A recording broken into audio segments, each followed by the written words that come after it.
АКШ президенті Дональд Трамп бейсенбі күні халыққа үндеуінде сайлаудағы алаяқтық пен сыртқы араласу мәселесін тағы да көтерді. Трамп бұған дейін де осы мәлімдемені 2020 жылғы президенттік сайлаудағы жеңілісін жоққа шығару үшін қолданған. Ол Қытайдың сайлауға араласқанын дәлелдейтін құпия құжаттарды жариялайтынын айтты. Over a period of years, starting during the 2020 election cycle, the People's Republic of China carried out what is believed to be the largest compromise of election data in history, resulting in China's illicit acquisition of 220 million US voter files.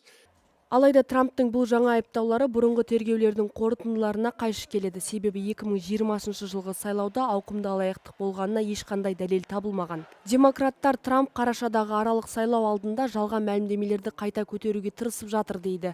Бұл сайлауда республикашылдар Ирандағы соғысқа байланысты саяси қысымға тап болып отыр. Трамптың мәлімдемелері Бейжің мен Вашингтон арасындағы қарым-қатынасты шиеленістіруі мүмкін. Биыл жылдың басында Трамп Бейжіңге Қытай төрағасы Си Цзиньпинмен кездесіп, оны ұлы көшбасшы әрі досым деп атады. Сондай-ақ Қытай басшысын қыркүйекте Ақ үйге келуге шақырды.